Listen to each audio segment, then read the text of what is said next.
The idea of this series is to put together some tips and ideas and information for beginning stampers. So if that's what you're after, this is probably the place to be.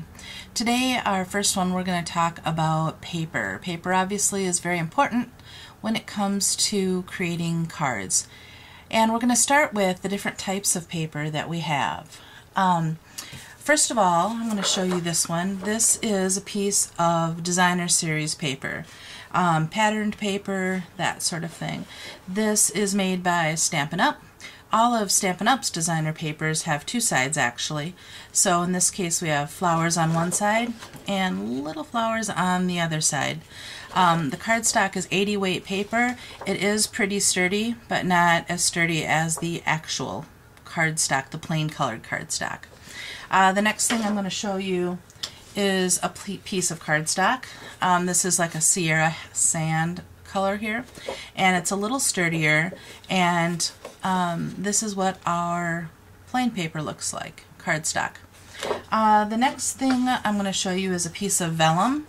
I don't know if the camera is going to pick this up very well, but basically vellum is see-through. So you can kind of see my hand behind it here. You can probably think of all the cool things you could do with this. Put a really bold design underneath it and you could see through it almost like a window pane. So that's something that we'll use later, vellum. The next thing I've got for you is craft paper. This paper is sort of modeled after paper sack kind of thing, craft paper. It is this sort of neutral color. Lots of people love this for making cards. I like it. It's pretty cool.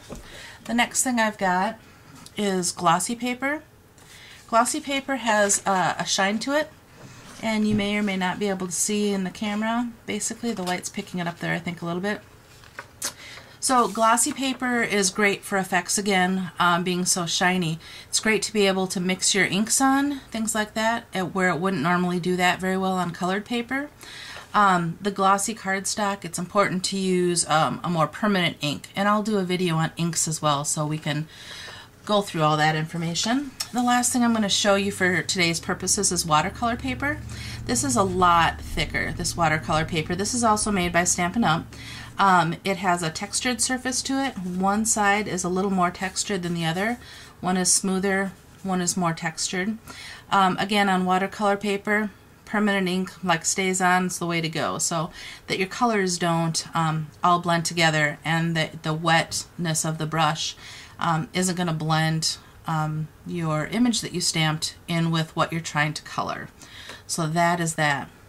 This is just an example of the color pack of all the different kinds of cards, cardstock colors that we have, the designer series papers with Stampin' Up! You can see there are lots of great designs here, from polka dots to flowers.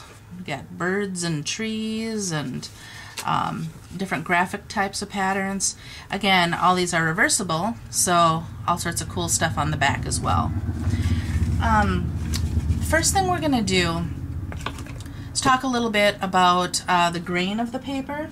So I'm going to take a piece of the cardstock that I talked about earlier, and the way to tell the way the grain is running in cardstock, because it's different for different companies, is to bend it. So if I bend it this way, there's quite a bit of resistance this way. If I bend it this way, not so much. Very easy. This is telling me that the grains are running this way from the top to the bottom.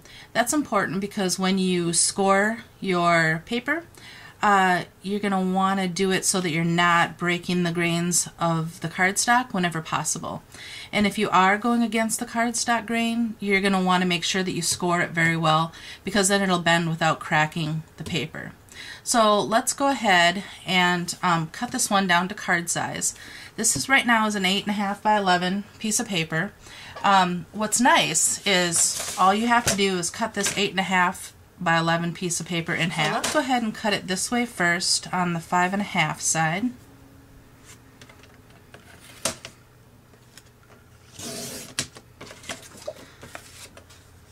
And then to make the card, we're going to fold it like this. So we are going to score it. So the scoring part is on this 8.5 side, so I'm going to go to 4 1/4. I'm going to move my cutting blade out of the way use my bone folder. It's an important tool for stamping. I would not be without one. So this track along my cutting blade for my trimmer, that's what I'm going to run this bone folder along. I'm just going to go back and forth a couple of times like this. And when I remove that, you're going to be able to see that I've created a line down my cardstock here, hopefully. And you can see that this line is the indented part from where I scored it, and this is the side with the bump. You're going to want to fold your paper so that the bump is on the inside. It's just another one of those ways to make it so that it's less likely to crack. So now we have our normal standard card size. So for this card, and because we're just talking about paper, I am going to put this layer onto my card. I'm going to use that using some snail adhesive. It's basically like a glue runner, and I'm going to use that around my card layer to put on here. And for my card purposes, let's go ahead and put that near the top. Kind of equal spacing is good, like that. And like I showed you, the cardstock has two sides, right? So I showed you this side and that side of this piece of paper. Because I'm just talking about paper today, I'm going to use paper to decorate my card only. So with Stampin' Up, all the color families are put together for you. So you know that this side of the paper is going to match this side of the paper. It's also going to match the same colored cardstock in that family, the markers, the Wonder Crayons, etc. One of the things I love about Stampin' Up, actually. Here's a flower that I've cut out from the other side of this paper. And I'm going to go ahead and put some adhesive on here and place that on my card. Okay, so here you can see from just using paper, that's all, I've made an adorable little card. You could stamp thank you down here or happy birthday or whatever you want.